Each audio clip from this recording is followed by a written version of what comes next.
You're now listening to Sound Talent Media. Check out more shows at soundtalentmedia.com. Hey, what's up, everyone? I'm Matt Migaki, the vocalist of Cryptopsy and the host of the Vox and Hops Metal Podcast, where I sit down with fellow metal musicians. We talk all about their lives and music while sharing killer craft beers. If you've ever wanted to sneak backstage and share a beer with one of your favorite musicians, well, Vox and Hops is the podcast for you. This week on the podcast, I dropped a killer episode with Kelly Schaefer of Atheist. There is this episode and over 440 other ones to help you enjoy life, metal, and craft beer. So what are you waiting for? It's time to become a Vox and Hops head. Cheers! Hello, everybody. Good morning, afternoon, or whatever it is, wherever you are, somewhere in the world. I hope everything's good with you, and I just wanted to give a quick shout out to a bunch of you who are using tonemob.com/reverb for all of your reverb.com purchases. If you never heard of Reverb before, I'm a little bit surprised, but if you haven't, it's a marketplace where you can go and buy basically any piece of music gear you can think of. People are selling it on Reverb, and it's a really great experience. They have really great customer support and all that jazz, and if you want to put a little bit of wind in the sails of this show, all you have to do is go to tonemob.com/reverb, and anything you do through that link will go back to support the show. We get a little tiny percentage of every purchase or sale, or even if you're brand new to Reverb and you sign up, all you got to do is sign up. That helps too. You don't even have to spend any money if you're a new user. So all you have to do is go to tonemob.com/reverb. That'll automatically redirect you right to the site, and you can do all of your shopping and so on and so forth. Some people have expressed interest in using this, but they generally use the Reverb app for this. Well, a few of you have found a workaround where you can use the Reverb app, do everything, and then just do the final checkout process online using that link, and that seems to be working as well. So for anybody that was curious about that, that is one thing you can do. So again, big shout out to everyone who is using that. I really appreciate it, and it really helps out quite a bit. So thank you. I also want to talk to you about Gun Street Wiring Shop. Gun Street Wiring Shop out of Bend, Oregon. Sean and the crew are doing amazing work, and the customer support is second to none. So if you've been a little bit curious about upgrading the wiring in any of your guitars, but you weren't really sure about the process or how to do it or what you might, need to know, that's okay. Sean and the crew over there will fix you up just fine, and you're gonna be happy with the end result. It's a really cool thing. It breathes life into, maybe guitars you're getting kind of tired of, or maybe some that got scratchy pots or messed up switches, or maybe you just want to try a whole new thing. Maybe you want a series parallel, maybe you want some phase stuff. Who knows? If you can dream it, Gun Street Wiring Shop can do it. So just hit them up at gunstreetwiringshop.com and enjoy your new old axe. Yeah, that works, right? Sure. And last but certainly not least, let's not forget about our boys at Sinusoid.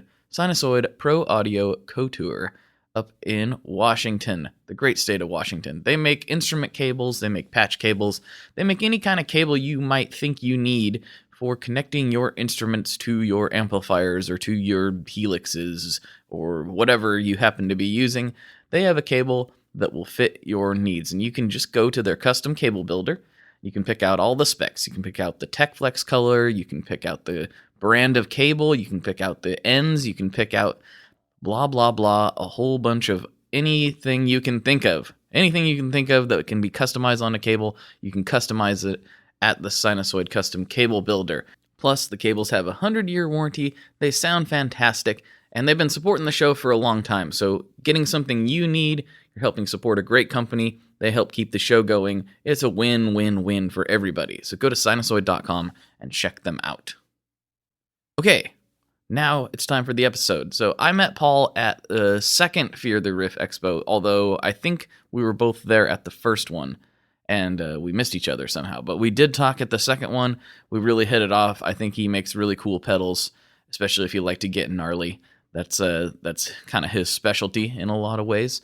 And I think he's a really cool guy. He's got a lot of awesome insight. And without further ado, we'll get to the show. Here you go.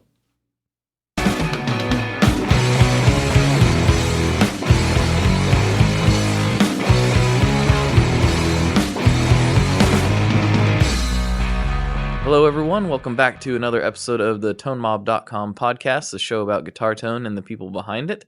I'm your host, Blake Weiland, and with me today, I have Paul Litewka from PLX FX. What's going on, man? Not much. Just, hanging out after work and recording a podcast. Yeah. Just totally normal, right? You do this every day.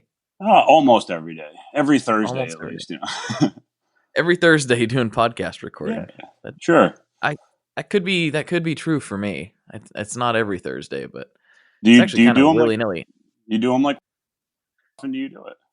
I try to do them. So I'll have some weeks where I'll do a bunch, and then some weeks where I won't record. So it kind of varies. It's really dependent on the guests. I try to be somewhat flexible for everybody because it's somewhat easy for me to flex my schedule around, and I know it can be difficult for others to do so. So I try to just be as available as I can because people come on, they're doing me a favor as much as anything. So try to make cool. it easy. Yeah, that's cool. But what have you been up to? What's your day like? What's the day-to-day like in the PLX effects world? I am a builder. Unfortunately, still part time. But I have a 9 to 5, which isn't directly related to music or anything. I was a plumber. I went to trade school, and then I got out of it. So I work like 9 to 5 in wholesale plumbing and heating. So it's technical. I've always worked with my hands and stuff ever since I was a kid. I've always been the kid that took stuff apart, put it back together, tried to fix it, tried to, if I broke it apart and try and make it better and glue stuff back together. And but yeah, so I mean, typically I wake up early in the morning, before everybody else in my house is awake, and I work out and go to work. Go to work, and then come home and eat dinner with the fam, and then just kind of normal stuff. And I build either in the morning or at night when I'm home. Like luckily my job's a little loose, so I can like any ordering or social media stuff for the guitar effects and whatnot. Like during the day, it's not like it's not terribly time consuming to do that kind of stuff. And but and then I play in a band too, so I do that. One day a week at least we'll have practice, or if we're playing a show on the weekend, we might practice a little more. But basically, that's really all I do is just work out, work, and build stuff, and try and play music as much as possible. I guess that's my interests. I should have started from a little different spot and led into that one. But what got you into music in the first place, and what were some of your early inspirations? I just started listening to like music obviously when I was a kid. My parents weren't really big with that because my parents are both immigrants. They both came over from Europe in the like late 70s, and then so my first exposure to music, sister, and she was older, so that's older sisters or older siblings are always good for exposing you to somewhat cool music.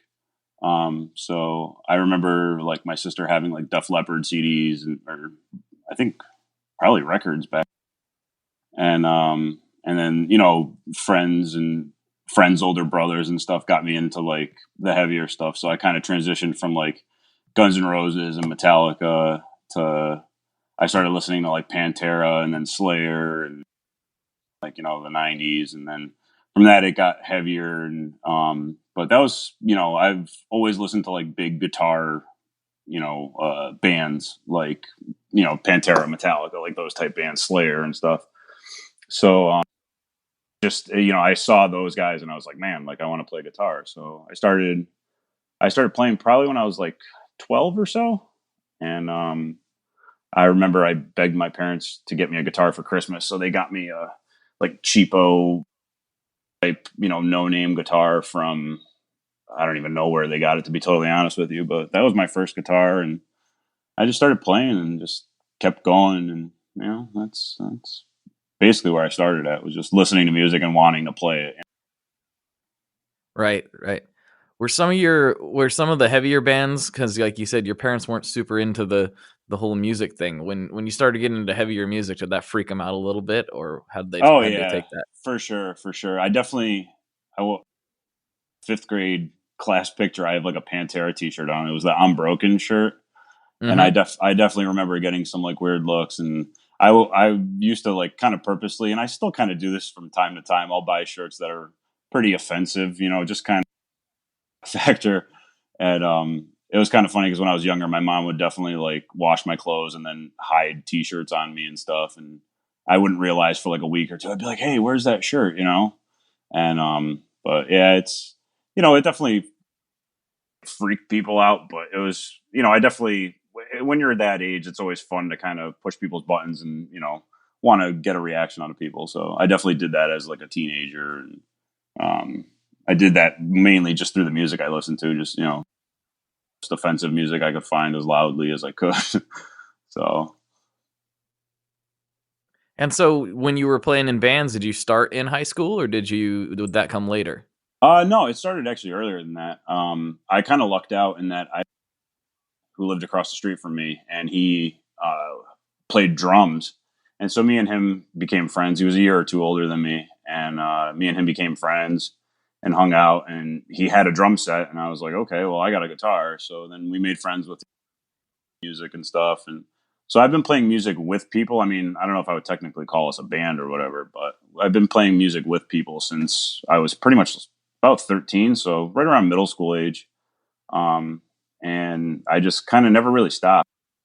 Bit of a break from guitar, like in my early 20s, just because I was doing other things. Like I kind of just worked like a madman through the early part of my 20s. I worked like 3 jobs at a time. I kind of wanted to save up and whatnot. So I kind of put music and stuff on hold for the earlier part of my 20s, and then I got back into it and I started a band. And I've been in the band I'm in now for in one form or another for probably about 8 years, 6 and 8 years, I would say. So it started early and kind of always stayed with me. It was something that I've just always done. I've always had guitars around and played, maybe not in a band, but it's just always something I had laying around. And and then I got into the gear. I was a big Harmony Central user back in the day. And I mean, it's funny because I still meet people that I've known off those boards for 15 years or so, the back in, I remember being a teenager, being on the Harmony Central, like the AMP forum and stuff. And I still talk to people. Coincidentally, I talked to a guy today that I met on those AMP forums back like 15 years ago, which is kind of funny. And so that kind of made me go down the rabbit hole of like gear and different guitars and pickups and pots and all that kind of stuff, the kind of deep nerding out that I think everybody kind of goes through at some point, where you just go down this rabbit hole of, different types of gear and what it does. And, like, what kind of pots can I put on this pickup to make it sound different? And, just, so Harmony Central was big into that. And then, but yeah, and that combined with just always tinkering led me to building and fixing guitars. I was always rewiring my own pickups and soldering, and you know what I mean. So despite that not being, my day job, or like, I definitely kind of have a little bit of an imposter, because I feel like, a lot of the pedal builders that I talk to and stuff, a lot of them have, engineering backgrounds and stuff like that, and I am so not that. I am, you know what I mean? Like, I was a plumber, so it was definitely different, but I like more so the working with my hands and building the stuff. And that's what I really enjoy. It's very relaxing to me, and it's a lot of fun, and it gives me a lot of sense of accomplishment, you know what I mean, to start with a pile of up with like a working pedal that does something cool, so Yeah, it is kind of interesting to just like, I don't know what it is. I mean, that's my background's not exactly the same, but definitely I came from a mechanical type background. So there's something satisfying about ending up with just a bunch of junk, or a bunch of stuff rather, laying there, and then you get done at the end of the day, and now it's an actual thing, like a functioning thing that you made. There's a large amount of satisfaction, I think, that comes out of that. Absolutely. And I feel like, not that a lot of people don't do it today, but because I mean, obviously there's a zillion amp and guitar and pedal builders, and I mean, there's, people building all kinds of stuff. I mean, not really in the music world, but I feel that the kind of resurgence of people appreciating craft, and other people's ability to make things that are unique, cool, because we live. I always feel like we live in a society that's just, a throwaway society, like everybody says. Like, that's a really common phrase, and I think it's really cool that people want unique stuff and they appreciate when someone can do something that, and then they have something that not everybody has.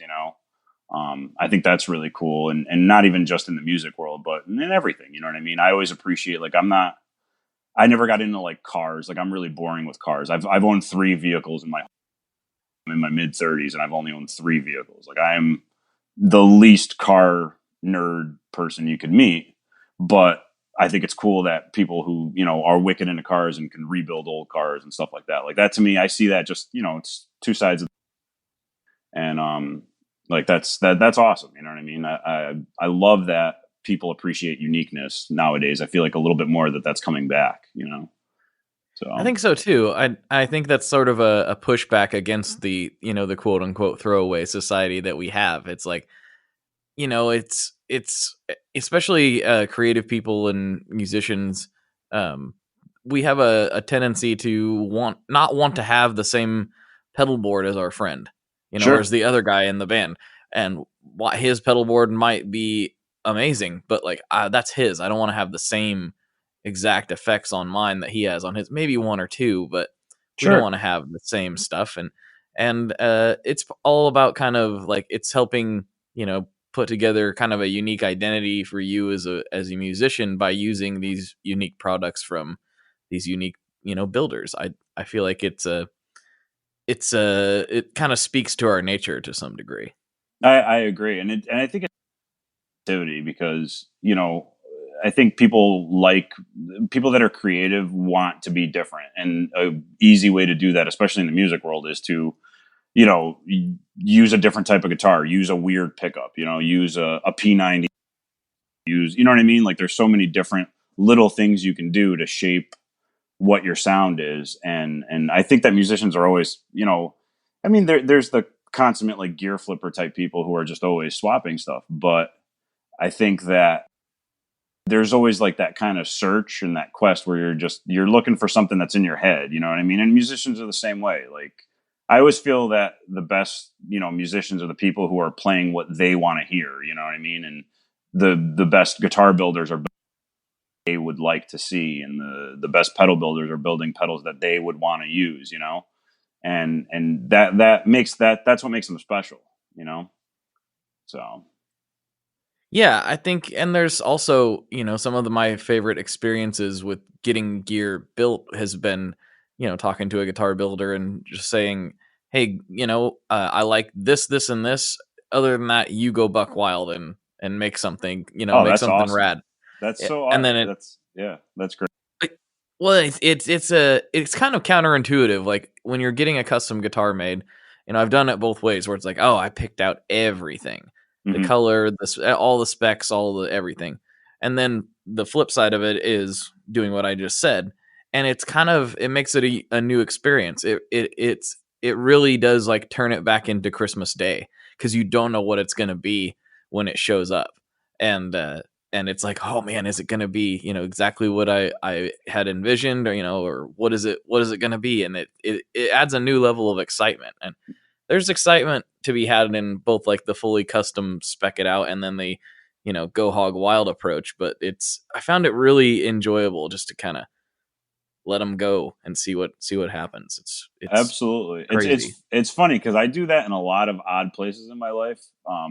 Like, it's funny when you use that phrase, like, hey, just go buck wild, because I'm the type of person that, if somebody does something every day, they have some level of expertise in it, and it's like, that's why I'm here to, utilize your knowledge and experience to better myself. And it's funny, like, I'll go get a haircut or something, and they'll, the person cutting my hair will ask me like, well, what do you want me to do? And I'm like, I don't know. Like, you do this every day. Like, take a look at me and figure out care. You know what I mean? Like, you're the one cutting hair every day. So like, if, and people always kind of give me a weird look. They're like, really? I'm like, yeah, like, I don't, it's hair. Like, I don't care, and I kind of feel like the having a little bit of respect for other people's craft is huge, just saying, hey, like, do what you want to do. And, if it works, cool. Like, worst case scenario, we'll move on or something, but, I try and do that in a as much as possible, just because,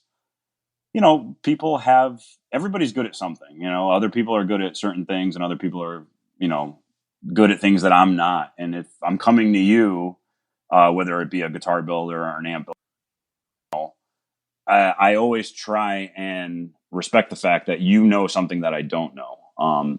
And if you can bestow some of that on whatever you're making for me or whatever service you're doing for me, then, you know, you're the expert. I say that a million times a day. And I like another phrase I always say to people is I always like being the dumbest guy in the room, because I feel like if you're surrounded by people that are smarter than you could actually learn.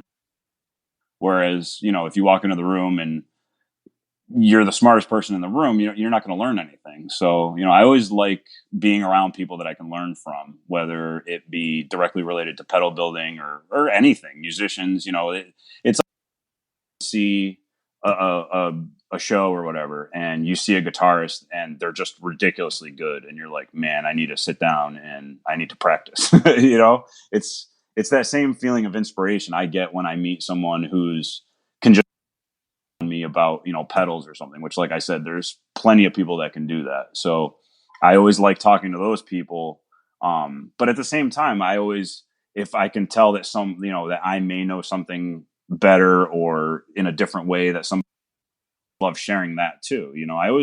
That's one cool thing about the pedal in building community in general, is that I feel like most people are really quick to help people. They're not, there aren't a lot of jerks.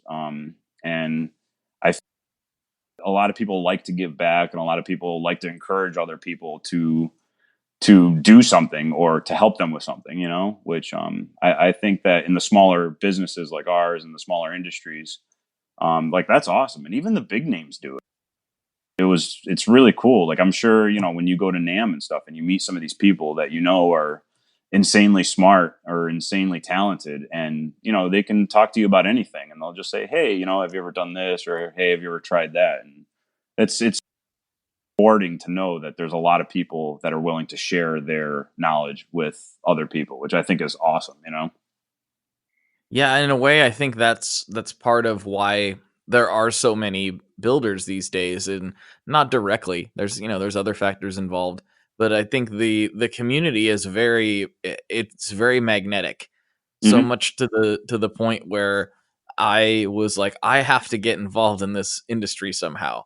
And something pulled me into this, and it's a variety of factors, but it's a very attractive business to be in. Not really from like a financial perspective, as we all know, That but part's it tough. is. Yeah. But it's very awesome. It's very rewarding, and it, like you said, for the most part, it's just nice to walk into a room and feel like you belong there, and nobody's looking at you like, oh, who's this guy? It's Right. all like, Right. hey, what's going on, man? Like, good to see you. What have you been up to? Which is, not exactly common, I feel like, in this world. I feel like in general, people, I don't know. I don't want to generalize. I don't want to be like a downer or anything, but especially like with like social love segregating themselves into groups, and one group's yelling at another group, and we're really good at that as people. It's like, Pats versus Seahawks or whatever you want to say, or but it, like I said, especially when you see it firsthand, because it's even one thing on the internet, but when you go to like a NAMM, or you go where we first met, to Fear of the Riff in New York, like, and I've only been to maybe about a half dozen or so, but every single time it's always a lot of fun to meet people. And, 9 times out of 10, I remember more so the conversations I have with people and the people I met more so than like the products. Like, it's kind of funny. Like, I left NAMM this, and I mean, I tried a handful of stuff out, but there wasn't anything that I left and I remembered more so than hanging out with, like when I met you and we went to the pizza party and stuff. And you know what I mean? Like, it was, those things are so much cooler. The relationships that, rather than just, like, oh, I got to try out, the sick Ormsby guitar or whatever it was, So I like that a lot. It's cool. And I feel like it definitely is like a community, people are typically really willing to help each other. And I think that's awesome. And building, because I was lucky enough, back on the Harmony Central days, there was an effects forum. And within that, there was the Doom Room, which that's kind of the music I play now. Like, I grew up listening to heavier, faster stuff, death metal and grind and stuff. But I've kind of slowed down as I've gotten older. And so I've been more so into that for the last close to a decade, probably. And I lucked out and I met this guy, TJ, who's, he's a carpenter. He's a finished carpenter, works 9 to 5, but has made a bunch of guitars. He's a really great builder, and he's sets up all my guitars for me whenever I have a problem with, frets or whatever. He does all the kind of heavy duty lifting. And I made friends with him Central. And then he was also friends with Nick from Dunwich. I don't know, Dunwich Amplification, who Nick is he's one of those people who knows more about this stuff than anybody should.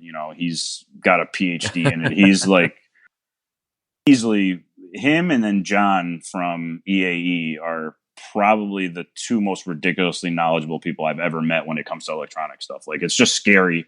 I feel so intimidated whenever I'm around, especially the two of them. It's just like, it's information overload. But Nick got me building because I would ask him like, hey, can you make a pedal that'll do this, or this? And he'd say, yeah. He goes, I'll make you a PCB, and here, you build. Well, I've never made a PCB before, and he's like, well, I'll show you how to do it. So he gave me a couple of his own PCBs. So I have probably about a dozen Dunwich pedals, and I've built all of them except one built for me. All the other ones, he would just give me the PCBs and he'd be like, here, this is the website where you go order parts, and this is what this does and this is what that does, and figure it out. And so I started building because, he kind of pushed me into it, and for about 6-7 years altogether, probably. And, it's just, and then he was nice enough to sit down and show me how to use EagleCAD and draw up my own PCBs. And, whenever I get stuck with a layout or whatever, he's always, and for him, the stuff that I'm doing is like, comically easy, but, he doesn't like talk down to me. He's never like, oh, this, if anything, he'll goad me into doing it by telling me like, you should be able to do this, like, figure it out. You know what I mean? You should.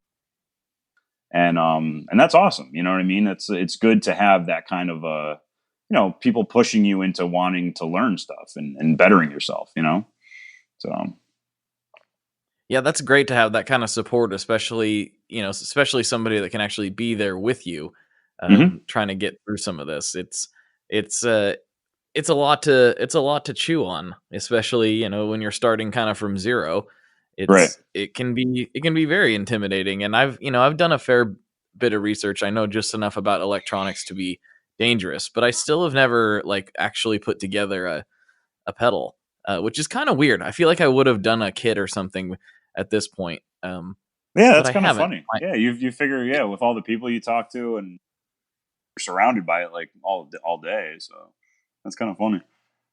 I did have an opportunity once when my buddy Leon, Pelican Noiseworks, for those who don't know, I'm pretty sure everyone that listens to this knows that by this point, but I never know if there's a new listener. So I feel like I have to clarify that. Always got to assume there's somebody new. Sure. Yeah, but he gave me like one of his first Pelotar PCBs after he had it all dialed in, and he was like, do you want me to build you one, or do you want to build it? And I was like, I've never built one. I think I'm gonna build it. So he gave me a parts and a PCB and a very detailed instructions and everything. And because I'm me and I procrastinate like no one's business, it got to a point where he was like, "Are you ever gonna build that?" I'm like, "Yeah, I'm going to. I'm totally going to." I even got like a nice soldering iron. I was like, I'm totally gonna build this. And months and months and months, and he's like, "You still don't have a Pelotar. That's it. Just give me that stuff back. Like I'll just build it for you." So I still haven't built one yet. But I'm a little bit hesitant to get. I mean, I'll do it at some point. I should just start with a simple, single transistor boost or something. But I'm a little bit hesitant because I have no depth perception, so it takes me forever to solder. I can do it, and I'm not too bad at it, but it takes me a really long time because I can't tell how far away anything is. Is that and that's like medical, like an actual like thing, like you have a depth perception issue? That's crazy. Yeah, well, I'm a That's gotta Cyclops, so yeah, a lot of people don't know that, and this might be the first time I've actually mentioned it in the podcast. Actually, I don't know, but yeah, I'm a Cyclops. I had an accident in 2011, and so my right eye is mostly gone. It's there, wow. but it doesn't really work that well. So wow, that's gotta make everything a little bit more difficult. Wow. Well, hey, it does. I can't catch very good. I can't hit bugs. That's really, really funny to watch me try to hit bugs. Can't tell how far away any of them are. It's a thing, but it's a bummer, but it's not the end of the world. Yeah, hey, adapt and overcome, right? We always gotta. Exactly. But yeah, so soldering, like I soldered up Leon's patch cables for a show board one time, and there was like, I don't know, like 6 cables or something, maybe not even that, and it took me like all day. Like it's like oh, I missed. Oh, I missed again. I missed again. And like meanwhile, him and Jess were like building Pelotars behind me, and they built like who knows how many solder joints they did. I don't know in the time that it took me to do like 12. So that's funny. But I'll do it one of these days. Do you solder up like your own guitars and stuff, or you tend to do that, like, or have somebody do it for you? I've only upgraded the harness in one of my guitars. It was my old Les Paul Special, and I installed a Gun Street harness in it, and that's about the extent of my guitar modification. Oh, okay. I really only do that kind of stuff out of necessity.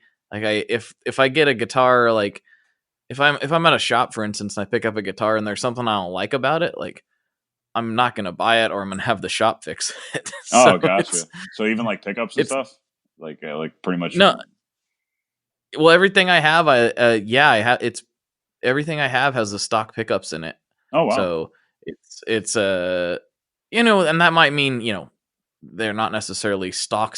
Like I have things with custom pickups in it, but I ordered them that way. Gotcha. Okay. Yeah. So yeah, I don't know. I've never really. I'm a weirdo. Like if I don't like the sound of a guitar, I don't buy it. So I must like the pickups that are in everything I have. That's so funny because I cannot. I think the only guitars I have that still have ever really kept the stock pickups are the Balaguers that I have, because those pickups just work with the guitars really well. But I was a huge Bill Lawrence fan. I have probably about a dozen L500 XLs, and from Bill Lawrence up out in California, the wild Bill Lawrence, because I know there's some ambiguity there with the two different companies or whatever, the Bill Lawrence USA versus the wild Bill Lawrence. But oh, you're gonna have to clue me in on that. I don't know anything about that. Oh, so those are the famous pickups that Dimebag used, the rail style pickups. And yeah, I guess I don't even remember this whole story, but I've read it like a zillion times. It's like a big point of contention where there was one company named Bill Lawrence, and then there was one company named Bill Lawrence USA or BL USA, and they both made the L500 XL rail style pickups. And apparently the old WILDE Bill Lawrence stuff was the guy who originally like created it and designed it, I guess, and then he left the other company. So the other company kept the design but had them manufactured elsewhere. I don't know. It must have been US. I don't know. I guess they were US made. So then Wild Bill It was a small shop with like him, his wife, and his daughters, where they just continued on, and then eventually they changed the name to Wild, WILDE, to kind of differentiate. Basically, there was two Bill Lawrences for, I think, at least a decade or two, and everybody would kind of argue like which ones were better and blah blah blah. And then the Dimebucker came out, which was just basically one of these pickups, but like the Seymour version. And it was like a whole big debacle, and people would get into arguments about which ones were better and yada yada yada. And I, for some reason, always just gravitated towards the Wild Bill Lawrence, which he died, I think it was 2 years ago or 3 years ago. What was cool about his pickups is they were like $60 a pop. You could call him, and you'd literally talk to him or his wife Becky, she's still alive, and you would order whatever pickups you wanted with whatever. They made probably about a half dozen different styles, I think, or maybe between 5 and 10 different style pickups. But the L500 is kind of what they were known for. And you'd talk to them, you'd tell them like, what color covers you wanted, if you wanted it potted or not. And they would hand wind them there, and then it'd have them in like 2 or 3 weeks. And it was pretty cool, to get hand wound pickups for that cheap. And I always had really crazy. Yeah, I always had really good luck with them. And when he died a couple of years ago, I kind of started, when I would sell off guitars that I had, I'd always pull them and put in other pickups, because a lot of the older ones that I had were actually signed by him. He would sign the back of them, which was kind of cool. And the fact that the guy is gone now is kind of neat. You know what I mean? So I have a pile of them sitting in like a bag of, whenever I would sell I would yank them out of there and put, whatever I could trade or whatever I'd get, just lying around, and I would throw those back in and then keep the Bill Lawrences, because, like I said, the guy's not here anymore. But his daughters are still winding pickups. Like you can still order them, and from that, Becky would usually take the orders, his wife, and then his daughters would still come in on weekends and wind whatever pickup orders they got over the week, and they still hand wind them and then ship them out to you. You know what I mean? So those were cool. I used to put those in everything, and then I ended up I first got introduced to Balaguer guitars probably about 4 years ago or so, and that was actually through one of Harmony Central's like word forums. After Harmony Central kind of bit the bullet, I don't even know, maybe about 5-6 years ago. The whole amp forum kind of splintered off into a couple different forums, and the one that I was on, Joe ended up on there, and a custom build just for the forum, where he let us design a headstock, and then we all voted on which ones we liked the best. And then he came up, with a list of hardware options and wood options and stuff.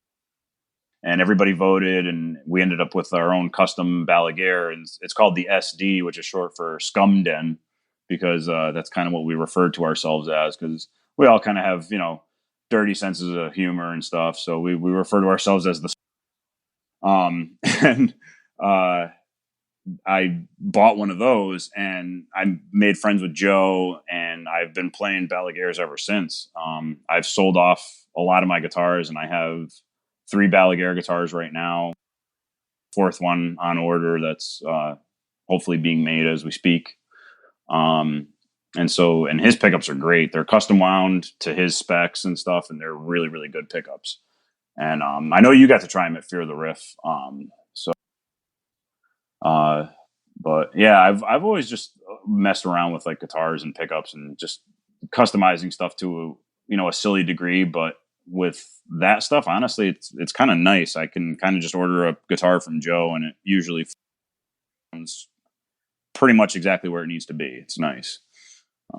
So that's one thing I haven't done, is built a guitar yet. I don't have the patience for that, and I am not nearly as detail oriented, I think, to build a guitar. But maybe I'll try one day. Yeah, I think Joe makes really nice guitars. I'd seen him around for a while, and then Fear the Riff there was the first time I got to actually try him, and I was like thoroughly impressed with all of them, including yours, which was that baritone, right? Yeah, that's my semi-custom. Yeah, my semi-custom. It's his Hyperion body shape, which is kind of like an Explorer / RD Gibson shape. It's kind of, And so I did a semi-custom 28.5-inch baritone that I tuned B to B, and it's like spalted maple and just a wicked gnarly guitar. It definitely like catches your eye, and it's basically the exact. You go through the website and you kind of build whatever you want, but I mean, all the Balaguers they're really good, and Joe has a really, really healthy following, and for good reason. I mean, he's just a really stand-up guy. He's really receptive to what people want, and he's a good dude, and something that we say at my day job a lot is, people buy from people. You buy products, if guitar, if you want a Kiesel or whatever it might be, you're buying the name, but you're also buying, the person in a way, and I kind of feel like that with my pedals too, is that, people buy from people. And if someone's a jerk, I wouldn't want to deal with them. You know what I mean? And I feel that when you meet somebody that runs a company in a way that you really respect, and you feel like they show the qualities that you would for, or you respect, then you're going to be a lot more apt to want to do business with them. And that's kind of the way I try and conduct myself. And and Joe is definitely that. He's a very nice guy, wicked stand-up guy, and I gotta say, so we say wicked all the time. So he's he's a sweetheart of a guy, really nice dude, and makes great instruments, and he just I can't say a bad thing about him. He's just very, very nice dude. He has a bunch of my pedals, and he digs them. And I mean, and his guitars are top notch. Like I can't say anything bad about Joe. So, which ones, out of curiosity, other than the baritone, did anything else really catch your eye? I know that you have a very eclectic guitar style, like a lot of different things, which is cool. I do. I don't know which of the Balaguers are my favorite. It's so hard for me to decide. My good friend Jess, he not brought a guitar, but he designed one on the builder, this purple one. And I can't remember what body shape he used, but I just fell absolutely in love with it. Purple seems like a favorite color of a lot of people lately. I feel like I see purple guitars everywhere. That's funny. Well, which is weird because Jess does not like purple.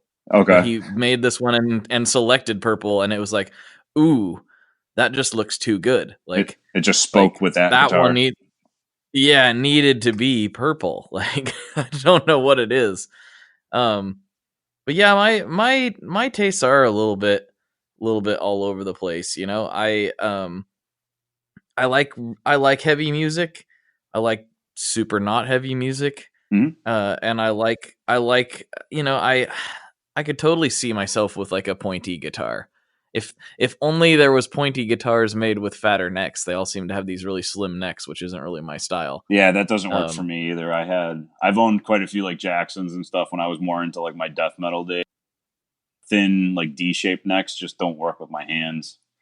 Yeah, unfortunately. Yeah, I don't know what that is or why. Especially me, it doesn't make any sense. And I've mentioned this before. My hands are not that big. I have like big palms and like short little fingers. So I shouldn't like big necks, I wouldn't think, with short little fingers, but for some reason I do. I like them to be pretty fat. That's funny because I'm almost the exact same way. Like not huge, but I hate small necks. Like I've played. Have you ever played like an aluminum neck guitar? Like an ECG or something like that? I just recently played one for the first time. It was here at a shop in town. What'd you think? How did that work for you? I've only played a bass. That's the thing. I've never played a guitar neck like that. But okay. I played one of the old Kramer necks at I think it was the first Fear of the Riff, and I was so perturbed by it. It just felt like wrong. It just didn't. You know what I mean? And I mean, given I only played it for a couple of minutes, but it was just weird to have that small a neck. You know what I mean? It was strange. Yeah, this EGC one I just played was not small. Oh, it was about right. Yeah, and I thought it felt amazing. It was kind of weird because it was cold.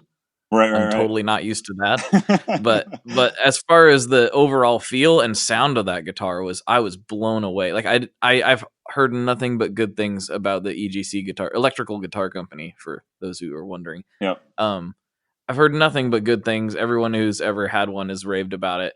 I've just never got a chance to play one. And yeah, that got fixed the other day, and I was like, oh, I get it. I 100% get it. This is awesome. Was it a full aluminum body too, or was it just an aluminum neck? It was. Oh, that's it was wild. the full. Everything was aluminum. It was crazy, and the pickup sounded awesome. I mean, I was like, I'm on board. I get it. I totally get it now. I got to remedy that. I got to try one of those. Like I said, the only aluminum neck guitars I've ever played was one of those like 80s Kramer basses. Like Kramer went through a phase in the 80s where they did the aluminum neck, and that's the only one that I've ever tried. And it was just so odd to me. And I'm not a bass player too. Like I have a bass, like, you know, fool around on here and there, but I'm definitely not a bass player. But yeah, it just felt so strange that I couldn't wrap my head around it. But how was that resonator? You picked up like a resonator recently too, I saw, right? Well, yeah, just yesterday. It was I mean, I'm still blown away by that thing. It was a gift from somebody, and so that made it all the more jaw dropping, I suppose. Mm-hmm. But it's a mule resonator guitar made by Matt Ike. He's been on the podcast before. Really, really cool dude, interesting guy. What shocked me the most about that guitar was plugging it in. Like I knew what it was gonna sound like, you know, unplugged, and it sounds great. But plugging it in, it has kind of blown my mind. The sound is unlike anything I've ever heard before, and I'm sure that's a combination of, you know, the pickup directly picking up the strings plus the way the body, you know, resonates, obviously, and it sounds very like each note really is piano like. It's like very, very full and very rich, and I've never heard an electric guitar that sound like that before, and I'm just like, I'm kind of obsessed with it. It's also it's interesting because it's got acoustic strings on it, so you know those are they've raised the magnets. Yeah, exactly. So they've raised the magnets up on the wrap strings, you know, pretty far, and then sunk the ones on the plain strings because to make the magnets, you know, or the output more equal across the range. And I don't know, like I feel like it's a combination of all these things, and it's like, wow, I have never ever heard it sounds like this before ever.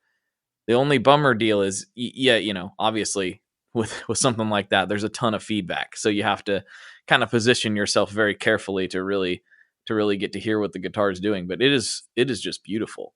I'm a lot like banjos in that they're really heavy, aren't they? I'm a this little thing's heavy, but it's not too bad. I didn't weigh it, but it's not unwieldy.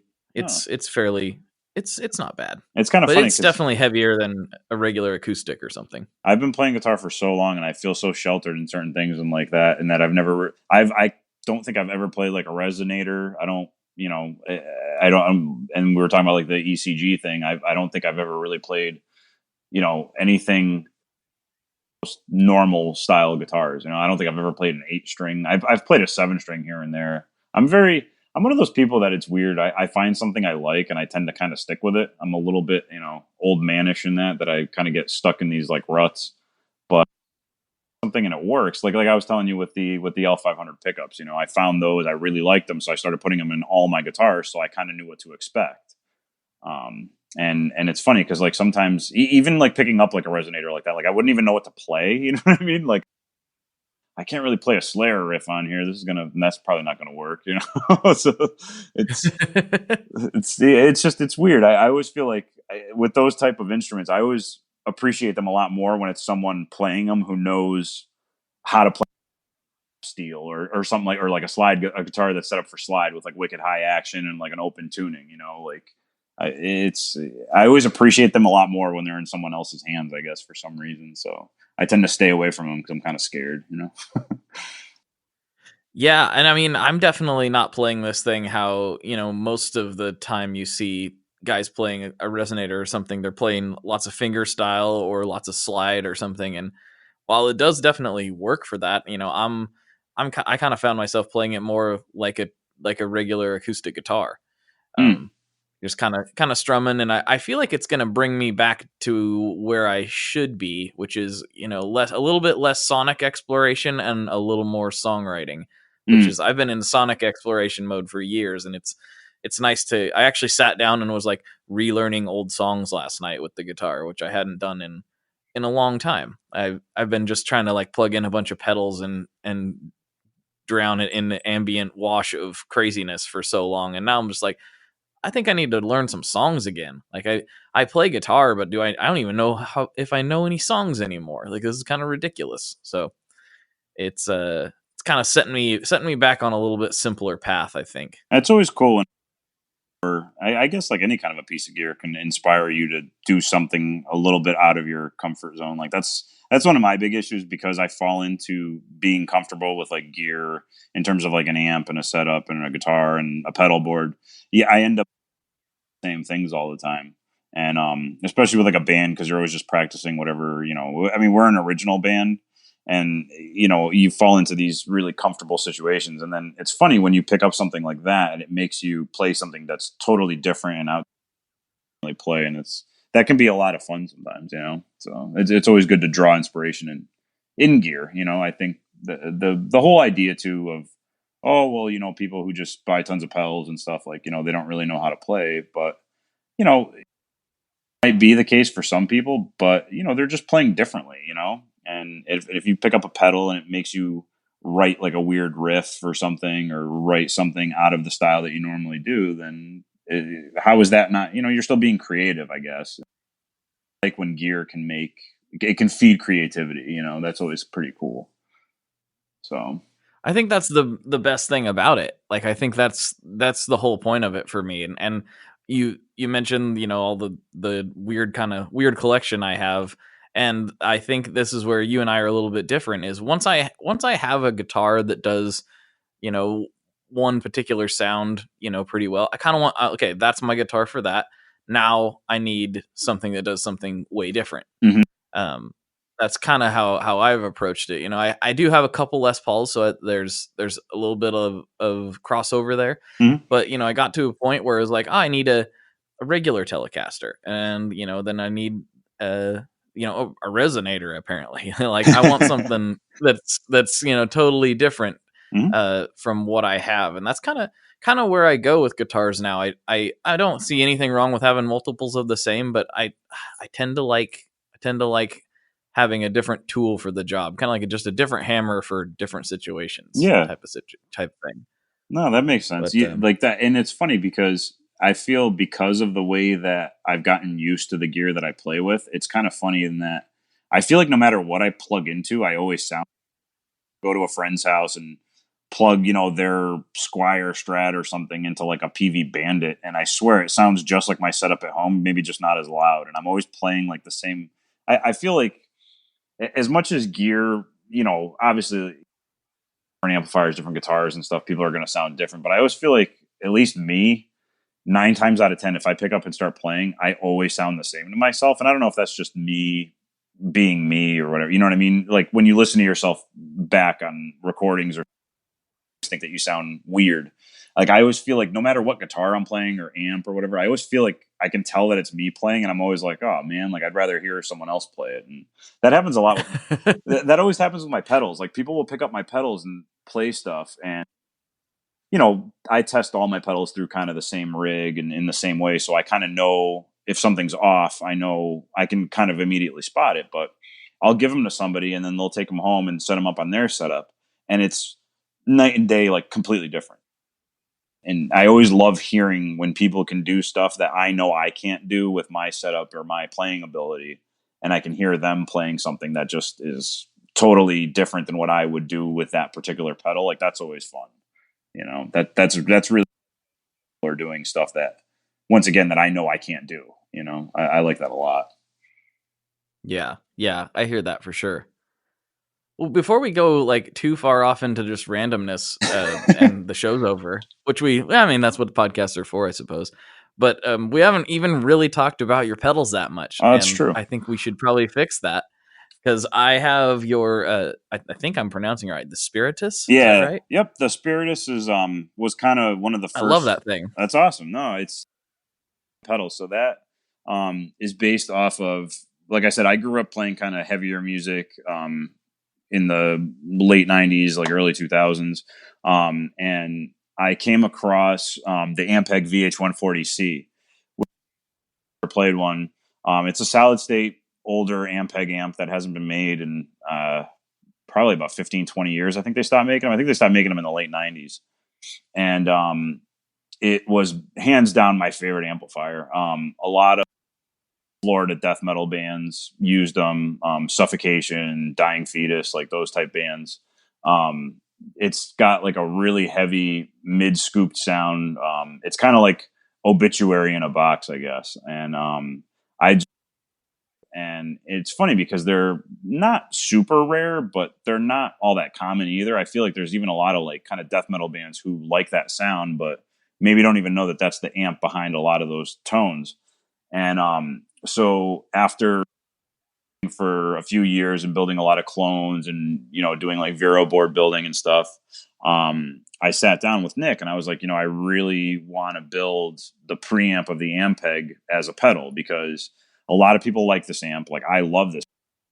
They're not that common anymore. And the ones that you do find, as with anything that's 30 years old, a lot of them have issues. Like even the one that I have now, which I will never ever sell. Like, I love that amp. It has like volume issues. The pot's dirty, and I wouldn't be surprised if some of the MOSFETs are probably failing in there because the volume kind of tends to jump up and down once it's been on for like a long time. So I sat down with Nick, and over the span of about, we went through and, we sat down, drew up an initial schematic, and then made PCBs of that. I don't really do the whole breadboarding thing. That's something a lot of pedal builders do that Nick doesn't do because I've taken a lot of my cues from him. What I tend to do and what Nick's, has kind of showed me is PCB manufacturing is so inexpensive now that we kind of tend to just prototype directly to PCB. So we'll schematic, I'll have Nick check it over, or if it's something really simple, I won't even bother to have him check it. And I'll send it away and get a PCB, for a few bucks, in a matter of a week, and I'll take it, I'll build it. And unless it's any, parts that might be a little bit more sensitive or a little bit more expensive, I'll just build one and see what happens. And if there's issues, you kind of start to tackle them and you start to figure it out, and then just make another one, and just keep. So the Spiritus took about a year of that before it got to the point that it is now. And it went through quite a few revisions. Like at first it had a lot of, as with any high gain preamp type pedal, of squeal at first, that the gain, as soon as you turn the gain and the volume up too high, it would just oscillate. So we had to get rid of that. So, but after about a year or so, it got dialed into the point where I was really happy with it, and got a ton of volume on tap, which is great. So you can, a lot of people, and me specifically, like, you could just plug it right into the power, any power amp, a power amp of an amplifier, or just like a standalone power amp, and it'll function basically as a preamp. It has a ton. And so I've actually made like rack mount versions of it for people who have asked in the past, who wanted to make like kind of fly rigs that would just fit in a rack. And it's just basically the preamp of the Ampeg VH140C, which to me, the death metal, heavy metal tone that I always really, really liked. And, so that was kind of my first flagship pedal. And it was my first somewhat original design. Other people that have done it. And coincidentally, I feel like all of them came out at like the same time. It was kind of funny. There's a guy out of New Jersey named S&K Scott, who oh, he's awesome. Oh yeah, Scott's great, dude. And so Scott came up basically with the same idea, like around the same time as me. It was kind of coincidental. I remember getting an email or like a Instagram message from him, like, "Hey, if you dig the Ampeg VH140C, I'm making a pedal version of it." And I was like, "Dude, so am I. That's crazy," it was like very serendipitous. It was pretty funny. So around the same time, we had the same idea, and then I know there's like Amp Tweaker came out with one called the Type Metal, which is based on the Ampeg VH140C. So there's Oh, I didn't know that's what that was. Yep, Interesting. Yep. And that dude, that's another guy who's like a genius. I can't remember the guy's name off the top of my head, but I'm pretty sure that the dude from Amp Tweaker is the same guy who like invented the 5150. If I'm not misremembering. I'm pretty sure you're right about that. Yeah, I'm pretty sure. I can't remember the guy's name. I'm spacing on his name, but I met him at NAMM one year. He was a really nice guy, and he's just, obviously the wicked smart dude. And so we came out with that, and then there's a couple other pedals that I kind of found that just from pedals I would build and people would ask me to build, because I kind of started off by building clones for people. That's kind of people would say, hey, can you build me this, that, or the other? And so I would usually just grab a PCB from one of the many, PCB clone makers, and I would build stuff for people. And one that really stuck with me too was I built like a modded Rangemaster. That became the Bion Boost with that I still sell. And that is just a cool like Swiss Army pedal with that you can kind of throw in front of anything and it will sound good. It's a Rangemaster, but it also has gain, and it also has like a sweep feature where you can kind of cut some of the lows out. So instead of just being a straight treble booster, you can dial back in some of the bass tones. So what the tone knob does is as you swing it left or counterclockwise, it starts adding in more and more of the frequency range that's being boosted. So it's really cool to dial out, like if you have an amp that's like a little woofy with like one particular guitar, you can kind of use that to dial out, that frequencies that might be like woofy or, too bass heavy or whatever have you. And it's kind of one of those like great always on pedals that just tightens up the sound, and kind of whatever amp you throw it in front of, it basically just tightens everything up and makes everything sound a little bit easier to play. It's a great all around boost. So those two were kind of like my first pedals that I started making in mass, which, my mass is still not that of a lot of people, but I kind of just build at my own pace. Like I don't believe in the whole like, oh, pre-order, like that kind of mentality. That's not really where I'm at. I don't like owing people stuff. So I'd rather have somebody ask me for a pedal and I can ship tomorrow. So I build, in batches of 5 or 10, and I kind of just do a revolving thing. So I always have some of everything in stock. And it's not to dog on that, because people obviously, there's quite a few builders that do that, it's just, it kind of relieves some of the pressure. And since I'm not doing this full time, I feel that it's a much more sane way of me to do it. You know what I mean? If that makes sense. Yeah. I mean, so I just build, like I said, I always just build to always keep stuff in stock. And then, so those two pedals were the first two. And then, I'm a big Muff fan. Like I love, it's Muff Pie Day today. It is. That's funny. So that led to me, I had to make like a Muff, which, for the first time officially, I guess I can announce that I'm reworking my Muff design. Because after coming out with a few other pedals, I felt like my Muff design was kind of lacking. And so I call it the Fum Fuzz, which I kind of just took Muff and spelled it backwards. I'm not really that creative. So the Fum Fuzz. But it's basically just a Violet Ram's Head Muff that I added a mid control and did a couple other few tweaks to and stuff. But recently what I did is, like I said, when I kind of stacked it up against my other pedals, it was really, and it wasn't as loud. And I kind of just felt like it wasn't up to snuff with my other pedals. And because it was one of my earlier designs, and now I'm I'm a bit more experienced and have more ideas, I decided to, just weeks ago, I kind of sat down and reworked it and bounced some ideas off of Nick and said, hey, like I want to take this and I just want to make it a ton louder and stuff like that. So we kind of worked out the best way to do that.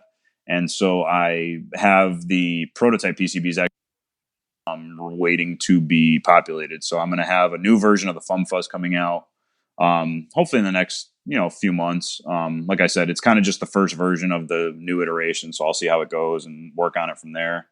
And I also worked with because I play in a band and stuff, so I meet a lot of musicians, and it's a great way to network and meet other gear nerds. Because most musicians, there's always the few that aren't big gear nerds, but I feel like the vast majority that are musicians aren't just the type that have no idea what they're playing, and like, oh, what kind of amp is that? Like, oh, I don't know. Like, what kind of tubes are in there? Oh, I don't know. Like I always feel like the vast majority of musicians are gear nerds. So I made friends with a guy band locally, and they're in a pretty well known band, like nationally touring and stuff, called Black Pyramid. And I got to talking to him, and I ended up making a pedal with him, which became the Illumination pedal. It was a distortion overdrive, and it sounded really good, and it did what he wanted, which was awesome. So Andy from Black Pyramid uses that pedal. And then I tried it on bass, and it just sounded wicked gnarly. And I loved it. Like, let me take this and make a bass version of it, So I took my Illumination design and added a clean blend, and I added a tone control. Because with bass, that's a lot more important, I feel like. That became the Illumination B+, which is effectively the same distortion circuit. I just added a clean blend onto the front of it. And then a tone control at the end to kind of just finish shaping the sound. And that led a lot of bass players. And I feel like bass players are wickedly underrepresented with pedals. I feel like a lot of bass players end up using guitar pedals and stuff. And it's funny because there's a ton. I feel like more bass nerds than guitarists, if that makes sense. I don't know if that's been your experience. What's your opinion on that? Not bass players that I have played with, but I have noticed that bass players on the whole, they tend to be a little more experimental with their gear choices, and this could just be me blatantly misrepresenting bass players because I'm not one. Mm-hmm. But outside looking in, I see a lot more acceptance of like running direct in or running small like Class D style power amps and experimenting with like weirdo like headless basses and it's always the bassists that have like the 17 string bass. It's like they seem to be way more down to try weird stuff than the large swath of guitar players that are like, I play a Gibson and I plug it into a Marshall. Right. That's what I do. Yeah, no, and the bass industry is like huge too. Like, it's funny at NAMM, I feel like where we're right next to a bass amplifier company called Ike, and just next door to that was like the Dark Glass booth, which the Dark Glass stuff is awesome. Like, everything that they do is cool, from the amps to their pedals are just ridiculous. But yeah, I felt like bass stuff, people were looking for a bass, like bass overdrives and stuff. I feel like there aren't enough of them. So and after trying the Illumination on the bass, I decided to do that. So then after making after redesigning the Fum Fuzz, I said, I should probably do the same thing with bass for a bass, because the bass player in my band, I actually made him a custom pedal probably about 4 or 5 years ago, where I took my Fum Fuzz and then I added it onto the end of it. And I mean, it sounds good, but I was never like thoroughly happy with the way that the distortion and the clean tone evened out. I always felt like one was always kind of way too loud, and then you would turn the other one up and then it would kind of lose the definition. It was really hard to like take two different circuits and blend them like kind of after the fact. So after doing the Illumination B+, I basically took my Fum Fuzz and inserted that into the distortion side of that same circuit with the same clean stack. And that's the other thing that I'm working on that's, new. So that'll be fun. I'm going to experiment with that and hopefully have like a cool bass fuzz, in addition to the Illumination, which is definitely more a distortion, not really a fuzz. So that's something else that I'm working on, which is a lot of fun. And then the other pedal that I have that's a lot of guys dig is the Drugan, which that's a nod to Clockwork Orange because I'm a huge like old movie. So the Drugan was basically, I had a pedal that Nick had designed as like a custom one-off for somebody, and I built one because he just gave me the PCB and was like, "Here, if you want to build this, like have at it." And I loved that pedal and sell it as a mass production unit. I think he's only probably built like 2 or 3 of them, and I was like, "Dude, I got to do something with this." So we took that design and I tweaked it to my liking and stuff. And what it's based off of is an OR 120. Orange, which is just all the doom heads. Okay. You know what I mean? So not a lot of gain. That's a common misconception with the old school oranges, is that people think that they're these like big woolly fuzzy gain monsters, and they're really not. No, they're not. They're break up, you know, they get woolly and stuff, but you got to be really, really loud, and you got to have something in the front of it to really cook it. So it's a JFET emulation pedal, which I use J201s, which unfortunately aren't made anymore. So I have a cache of them, and I always kind of keep my eye out for them. And what the pedal does is I have a voltage tripler in there, so it's actually running 36 volts internally off of a regular 9-volt supply, and then JFETs emulate the preamp tubes. And without getting too geeky, nerdy, it's basically just meant to be like a preamp and a pedal. And it's just, you throw it in front of like a semi-clean amp, and mixed with the amp's distortion, it just sounds, it's great for doom, and it works really good on bass. My buddy Aaron, who plays in Earthride in a Connecticut band called When the Deadbolt Breaks, he uses it on bass and guitar. And I've made quite a few friends with bass players that also dig it on bass a lot. So it's kind of just a cleanish OD, but it just has so much low end that you can either dial in or get rid of, depending on how farty you want it to be. So that the Drugan that's actually what I use with my band live. Like that pedal is just awesome. It's just a cool pedal that you can kind of throw in front of almost any amp and it'll sound pretty good. And then I'm also working on a delay. That's my next thing, is my first foray out of overdrive and distortion. So that's kind of a big leap, I feel like. And that's kind of, some people are, I always kind of envy the guys that are really good at that. Like, you did the Mr. Black interview, and I feel like that was super, I feel like that was, his forte is all the mod. I really envy the guys that are good at the digital stuff, because my realm is strictly like analog right now, or relatively analog. And the guys that have their head wrapped around that, like that's awesome. And that's kind of the next thing that I'm going to kind of moving more towards reverbs and delays. I want to get into that and start making some weird stuff. So want to get weird. That's the next step. Get weird. So then getting weird is always the next step, as far as I'm concerned. Doesn't matter what we're doing. It's like Frank Reynolds said, I don't know how many years on this earth I got left. I'm going to get real weird with it. That's what it's all about. There's a very famous Hunter S. Thompson, you know what I mean? Quote, very similar. So I have Hunter S. Thompson on the brain because I just listened to a podcast with a guy who wrote a book about like the 10 years of his life after like the DNC and stuff, and after Hell's Angels. So yeah, I have like Hunter S. Thompson fresh on the brain, but so similar idea, that's good. Being normal all the time. You got to get weird, That's right. Well, we've been at this just a touch over an hour, and I still haven't gotten to the most important, the meat and potatoes of what the folks really want to know. So I know you're ready for this, but let's hope we get the right answer. Paul, what kind of pizza do you like?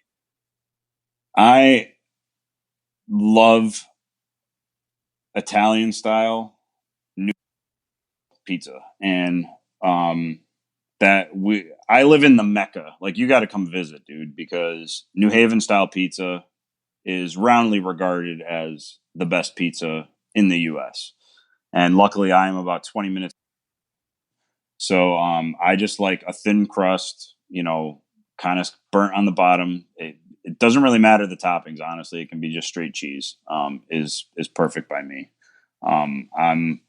I kind of have turned my back on it years, and I'm almost embarrassed to say that typically now most pizza I eat is unfortunately cauliflower crust, because I used to be heavier when I was younger, and I've been eating kind of in a for the last few years.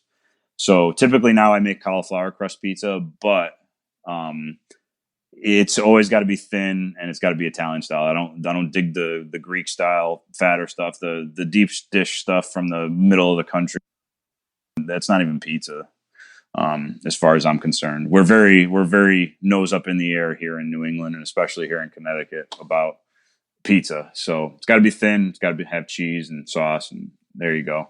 You got Pepe's, you got Mod and Visit Man.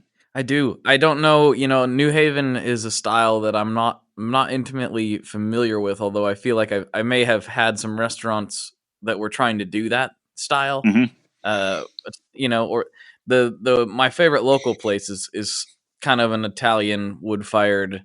Well, not kind of. That's what they are doing. Yep. And I feel like that's kind of the style it's going for it. And I gotta say it's quite amazing. I do have a soft spot for New York. Obviously, I love the New York style pizza. That's kind of what really, New Haven style would be, I guess, because it originated down here. If you're ever bored and you want to really nerd out on your pizza history, read about Frank Pepe, because he's typically referred to as the first in the U.S. was Frank Pepe Pizza in New Haven. And oh yeah, man, it's OG around here, OG pizza around here only. And but that style, that thin crust style of like the typical New York style, it started in, trickled down 95 towards New York, but it started here. I think it was I want to say it was 1910s or maybe 20s when Frank Pepe started. So that's all originated here, man. And even within that, you have there's three pizzas in New Haven that typically people kind of fight over as to what's the real deal, and it's Pepe's, Modern, and Sally's. Those are the three places. And I mean, there's legit like documentaries about all three of them, and they're all really good. And I live in Middletown, which is a very heavily Italian American city. And there are no bad pizza places in Middletown. Like if you open up a crap pizza town, like you will not be in business long. So luckily, there's awesome pizza places. Everything from the uber fancy, fig and bacon pizzas to just, there's a place Iliano's around you walk in there and yeah, just give me a cheese pizza, and but they're all really good. And yeah, I'm just, like I said, I could just get a large cheese and eat that to the face, and I'm good. So, man, that sounds so good right now. So good. Yum. Definitely cannot go wrong. I am gonna have to come visit. That just has to happen. Just has to. I'm telling you, man. Next time if you do come to Fear of the Riff or something, up to Connecticut, like I said, if only to New Haven just to eat the pizza, because Pepe's is one of those places that there's a line. They open up at 11:30 every morning, and there is a line around the corner by 11. Like you have to fight to get in there sometimes. And they've opened up a few other. The original one's in New Haven, and they've opened up a few more in the state just recently in the last few years, which I thought. I mean, to me, I think it kind of detracted from it, but I don't want to sound like a snob or anything. But it's cool to go to New Haven and see these places that, I mean, some of these have been there for 50, 60 years, in the same buildings and in the same places, in the same kind of crappy, decor and stuff. You know what I mean? They're not luxurious places, but they're as far as I'm la creme for pizza, definitely is New Haven. So. That's awesome. That sounds like my kind of trip. Just go around eating pizzas. That's sounds like a really good time. If you went to those three places, you would have a very what pizza should be, in my opinion. So I'll be a little uppity New Englander here about pizza, I guess. But that's as far as I'm going to go. I won't disparage anybody else's pizza, I guess. But All right, man. Well, thanks for coming on. I really had a great time. This has been a really great talk.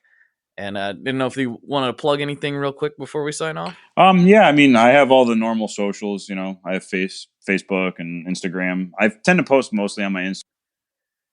I like Instagram a lot more than Facebook. I feel like everybody says that, but it's just nice to just post stuff, and I post things here and there outside of pedal and guitar stuff. Like I said, I wake up early and work out.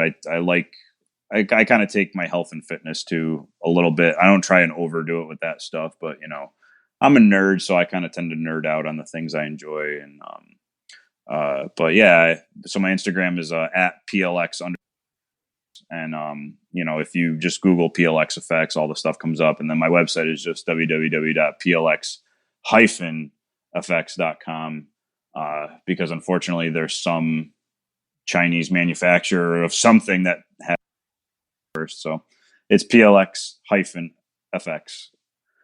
But yeah, I mean, that's it. Just check out my websites, check out my pedals. If anybody has any questions, feel free to email me. It's paul@plx-fx.com. And I'm on Instagram and stuff, and I always respond.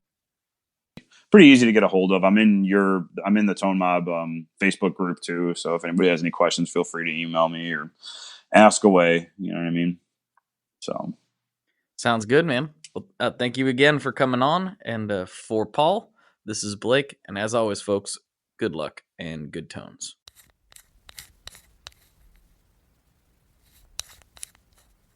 There you go, everybody. I hope you enjoyed that as much as I did. I truly enjoyed talking to Paul, and I feel like we could have went all day. And as a matter of fact, we did do some more. If you're interested in more of this conversation or conversations like it, you can slide over to patreon.com/tonemob, and we've got almost 40 episodes or so of additional Tone Mob content just for the Patreon subscribers. A lot of it is extended interviews. Some of it is Jess and I and other friends hanging out in the shred shed shooting the breeze. I mean, we've got all kinds of goodies in there for you. So if you want it, it's just $5 a month. It gets you all the extra bonus content, and there are some other levels that get you some other things as well. So if you go over there and check that out, I think you might find something that works for you, and it also helps keep the show going and help everybody just, keep on keeping on. So I really appreciate it. Really appreciate you taking the time to tune in. I know there's a lot of stuff you could be listening to right now, and you chose this one. That is definitely not lost on me, and I really, really appreciate it. And if you could just share this with one friend, coworker, tone junkie, guy at a guitar store, whoever you might know that might be interested in this guitar-based nonsense, if you could share it with them, I think that would be amazing. Anyway, I've got some great guests lined up. I think you guys are really going to enjoy what I have cooking. Got some really tough-to-get people that are very interested, so hopefully we can make that happen. I don't want to make any promises just yet, but I'm working on some stuff for you. So without further ado, I guess you probably have another podcast to listen to or something. So I will talk to you next week. Thanks. Bye.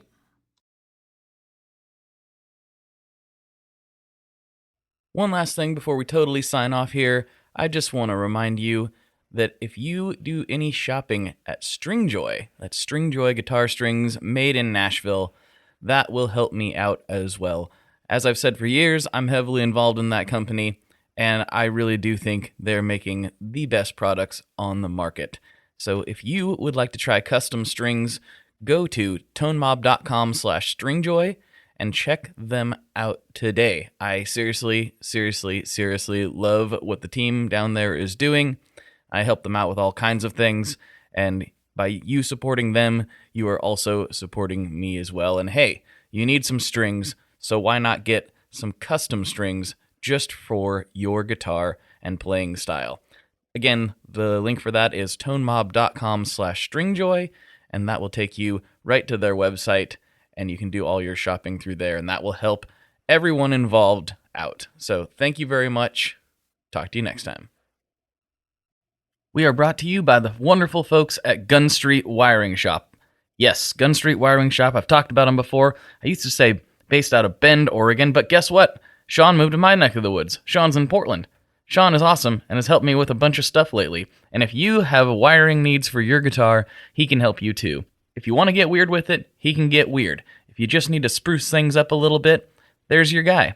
He takes all the guesswork out of doing your guitar wiring, and he makes it simple, and his customer service is top-notch, and I can't say enough good things about Gunstreet as a company. I really respect Sean and what he's all about, and the product is top-notch. I've got 3 different guitars that now have Gunstreet harnesses in them, and I could not be happier. So go to gunstreetwiringshop.com and check them out.